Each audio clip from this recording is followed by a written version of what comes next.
Bom, vamos falar sobre a artrite infecciosa. A artrite infecciosa ela é causada por algumas bactérias, como a Erysipelotrix e Rinsopatia, a Mycoplasma eosinofia e o Streptococcus sp. Nos casos da Erysipelotrix, em humanos essa bactéria pode causar erysipeloide, que é uma lesão eritematosa e edematosa na pele, sendo sua maior predominância nas regiões das mãos e também nos dedos. Essa artrite não é uma doença transmitida por nenhum tipo de alimento específico, e as artrites que são provocadas pelo Mycoplasma eosinofia, elas são caracterizadas por uma moderada hipertrofia da membrana sinovial, tendo um aumento no líquido sinovial da região. A artrite infecciosa ela é desenvolvida pela propagação dos micro-organismos através de uma disseminação hematológica por conta da ATM possuir sua membrana sinovial altamente vascularizada. E a taxa de mortalidade da artrite é de 12% e cerca de 75% dos pacientes que sobreviveram, eles acabaram desenvolvendo uma disfunção das articulações.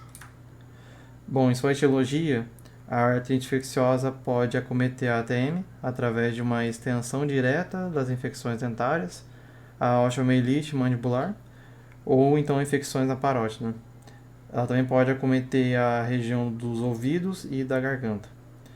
Em casos de lesões traumáticas, ou até mesmo em procedimentos cirúrgicos, pode ser a porta de entrada para os micro-organismos entrarem dentro dos espaços articulares. Por sua maior via de infecção, é a disseminação sanguínea, e ela está relacionada a doenças sistêmicas como a gonorreia, a sífilis, a tuberculose ou então a actinomicose. E é esperado também o aumento da artrite infecciosa por conta do grande número de pacientes imunossuprimidos, ou então que faz uso dos imunossupressores. E outra causa pode ocorrer é a colocação de uma prótese articular também. Na fisiologia, a artrite infecciosa pode ser o resultado de uma infecção contígua, ou então ela advir de uma infecção disseminada pelo sangue, com o foco infeccioso longe da articulação, ou, então ou até mesmo por causas iatrogênicas. Os estudos mostram que um trauma repentino no local, quando ele pode provocar uma hiperemia e pode acabar favorecendo o acesso dos micro-organismos, fazendo com que ocorra a destruição da anatomia local e a formação de hematomas. Eles também são outro meio para o acréscimo bacteriano da região. Não se tem um envolvimento ósseo logo nos primeiros 10 dias da doença. Porém, existe uma acumulação do exudato em um número elevado dos leucócitos na região. E se isso não for tratado, pode haver a destruição da cartilagem e até mesmo as alterações ósseas. De diagnóstico, para a gente ter um bom diagnóstico, ele inclui manifestações clínicas, ou seja, o que o paciente relata e o que o profissional enxerga, as imagens radiográficas da região e também o fluido articular para uma análise. Em sua fase aguda, nos casos de infecção unilateral, ele está associado com a febre, calafrios e também o suor. Ele também pode apresentar dor, sensibilidade, inchaço na região e também um vermelhidão na região afetada. Por conta desse aumento do espaço articular, causado pelo acúmulo do exudato inflamatório. Ele possui também um desvio de mandíbula, que para o lado contralateral, ou seja, o lado oposto que ele vai estar sentindo a dor. E em sua fase mais tardia, pode-se encontrar fibrose ou então a anquilose. A destruição também da cartilagem e alterações ósseas, em casos de longo prazo. E a aspiração articular ela é recomendada para uma investigação adicional. Na artrite infecciosa, ele apresenta um líquido, o fluido, né, articular, ele pode estar em um estado turvo ou então em um estado semi-transparente. Também constata-se um crescimento bacteriano em cerca de 72% dos casos, sendo o mais comum o Staphylococcus aureus. E nessa análise também mostra os níveis da glicose e do ácido hialurônico da região. Nos exames laboratoriais, mostra uma elevada contagem de leucócitos, porém isso é normal por conta do uso dos antibióticos. O teste também da proteína C reativa também é útil para o diagnóstico, por ser um indicador inflamatório não específico dessa desordem toda. E em crianças, a artrite infecciosa pode afetar o crescimento do cônjuge, resultando em uma assimetria facial. Bom, no tratamento, ele é feito com base em medicação antibiótica, né? Uma correta drenagem e a imobilização articular. Se tiver uma fase aguda, o uso do antibiótico ele deve ser ministrado imediatamente, logo após a aspiração do fluido articular. Deve ser usado como antibiótico largo espectro, como a penicilina, cefalosporinas. E em uma primeira etapa, uma administração intravenosa ela é comumente usado, podendo ser alterado para um regime oral após a infecção estar minimamente controlada. Caso a infecção for disseminada por uma estrutura adjacente, a fonte original da infecção deve ser tratada. Um regime de segunda ou terceira geração de cefalosporinas e metronidazol mostrou ser mais eficiente na maioria dos pacientes. Além do uso dos antibióticos, é também necessário a remoção desse fluido sinovial infectado. E para fazer esse fluido, a gente tem alguns métodos de drenagem, como a artrocentese e a artroscopia. A artrocentese ela é feita em primeira escolha por causar um dano menor na TM. Nesse procedimento, uma seringa causa menos dano que com 2 seringas na região. Porém, a segunda opção ela é também bastante eficiente. A artrocentese deve ser executada com uma pressão apropriada, pois caso seja uma pressão desapropriada na região, pode causar um espalhamento dessa infecção. A imobilização da ATM também ela é recomendada para o conforto do paciente e para evitar o aumento da resposta inflamatória. No entanto, o exercício de abertura de boca ele tem que ser realizado quando a inflamação da articulação estiver controlada, para evitar a fibrose e a adesão pós-infecção. Na fase crônica, é comum a adesão intracapsular e a perfuração discal, ou então a destruição óssea severa, por ser longo tempo. A artroscopia também é um método a ser realizado nesses casos, e se houver alterações na cartilagem ou então no osso, se for em casos bem severos, aí deve ser feita a substituição total da articulação. Oi, eu sou a Milena Ruginski e fiquei com o tema artrite traumática. O que seria artrite traumática? A artrite traumática é geralmente causada por um trauma físico direto, que é um trauma direto na região afetada, que é a articulação no nosso caso. O que pode causar esses traumas? Pode causar dano à cartilagem e outras estruturas associadas à articulação. E os sintomas são inchaço, dor, limitação de movimento e rigidez. E a artrite traumática também pode chegar a acontecer uma degeneração, que seria a osteoartrite pós-traumática. E não tem tratamento definitivo para artrite traumática. A gente pode usar alguns métodos para cessar a dor dos nossos pacientes, que aí a Gabriele vai falar logo em seguida. Oi pessoal, tudo bem com vocês? Eu sou a Gabriele e vou falar para vocês os possíveis tratamentos para artrite traumática. Como a Milena disse anteriormente, a artrite traumática ela não tem um tratamento específico, nem definitivo. Por quê?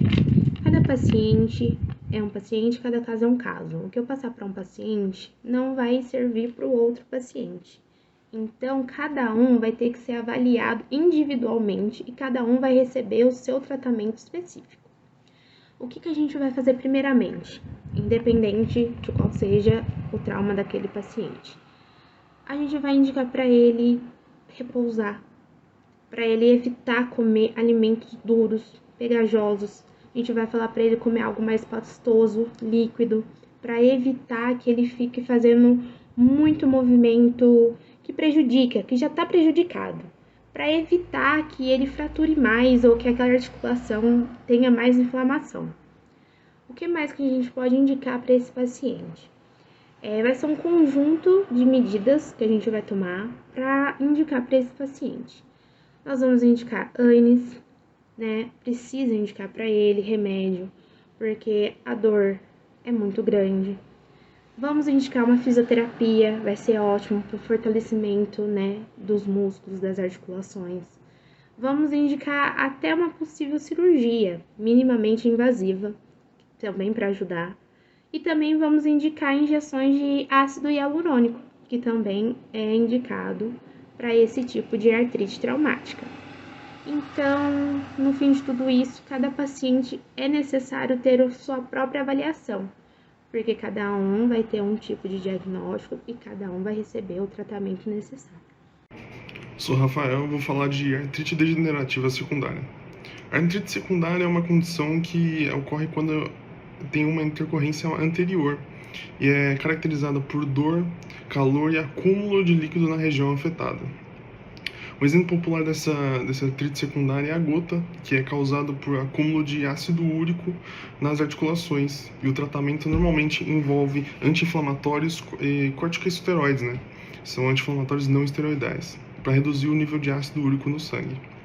A artrite degenerativa secundária, ela costuma se desenvolver em mulheres, geralmente mulheres, entre 20 a 40 anos de idade, com história de trauma ou síndrome de dor miofascial temporomandibular anterior, persistente.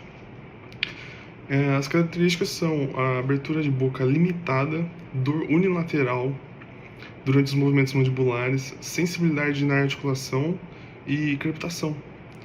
Quando está associado a síndrome de dor miofascial temporomandibular, os sintomas aumentam e diminuem. O movimento articular unilateral faz com que a gente consiga distinguir entre artrite secundária e osteoartrite. O diagnóstico ele se baseia aqui em radiografias, que como na osteoartrite geralmente mostra, né, achatamento, labiação, esporão ou erosão condilar, então a gente consegue diferenciar entre artrite degenerativa secundária e osteoartrite. O tratamento da artrite degenerativa secundária é conservador, e como o da dor miofascial temporomandibular, embora a artroplastia ou congelectomia alta possa ser necessária, normalmente um aparelho oral, como uma placa oclusal ou protetor bucal, ele alivia os sintomas. O aparelho ele é usado constantemente, só não é usado durante refeições, a higiene oral e a limpeza do próprio aparelho em si. Quando os sintomas desaparecem, reduz a quantidade de tempo que o paciente precisa para utilizar um aparelho de cada dia. Tem também injeções intraarticulares de corticoides que podem aliviar os sintomas, mas eles também podem prejudicar a articulação se utilizados com frequência. Então não é o tratamento de primeira escolha. É isso. Olá pessoal, nós também vamos falar sobre a osteoartrite e osteoartrose, que também faz parte da doença articular degenerativa. O que seria ou o que é a osteoartrite e osteoartrose? Então vamos lá. A osteoartrite e osteoartrose na articulação temporomandibular é uma condição que envolve a deterioração da cartilagem articular e remodelação óssea na região da mandíbula. Então, por que a osteoartrite, osteoartrose ocorre? Ela ocorre devido a uma combinação de fatores que pode incluir desgaste natural mediante o envelhecimento, má oclusão e movimentos repetitivos que sobrecarregam a articulação, traumas e doenças sistêmicas que podem influenciar o metabolismo da fibrocartilagem, afetando a capacidade de adaptação da articulação e provocando distúrbios degenerativos. E quais seriam os sintomas da osteoartrite e osteoartrose? Os sintomas mais comuns incluem dor na região da TM, dificuldade ou limitação de movimento da mandíbula, estalidos articulares e sensibilidade muscular. Como é feito o diagnóstico? O diagnóstico é feito através do exame clínico, contendo palpação, avaliação de amplitude e auscultação de ruídos. Também pode ser solicitado radiografia, tomografia computadorizada e ressonância magnética para avaliação da ATM. E por fim, iremos falar sobre o tratamento. O tratamento da osteoartrite na ATM envolve uma abordagem personalizada que pode incluir medicamentos para aliviar a dor e a inflamação, terapias físicas como exercícios de fortalecimento e alongamento, perda de peso, se necessário para reduzir a pressão sobre as articulações, aparelhos ortopédicos como talas para suporte, cirurgia em casos graves para reparar ou substituir a articulação danificada. E também é muito importante lembrar que o acompanhamento médico é crucial para adaptar o tratamento às necessidades do paciente e monitorar a progressão da doença. Caracterizada por sintomas como dor, inchaço, calor e vermelhidão, a artrite reumatoide é uma doença crônica das articulações e com causa desconhecida. A inflamação é provocada por alterações no sistema imune ou um quadro infeccioso e acomete 2 vezes mais as mulheres do que os homens. As articulações mais atingidas são as das mãos, pés, punhos, cotovelos, joelhos e tornozelos. Os locais inflamados provocam rigidez matinal e fadiga. Com a progressão da doença, a destruição da cartilagem articular e os pacientes podem desenvolver deformidades e incapacidades para a realização de suas atividades, tanto de vida diária como profissional. O quadro da artrite reumatoide costuma iniciar-se com sintomas leves e pouco específicos, como dores musculares, perda de peso, cansaço, formigamento das mãos e dores nas articulações. O tratamento medicamentoso para a artrite reumatoide deve variar de acordo com o estágio da doença, atividades e gravidade. Os anti-inflamatórios e os remédios são a base para este tratamento, seguidos por corticoides em fases agudas e fármacos modificadores do curso da doença, como imunossupressores.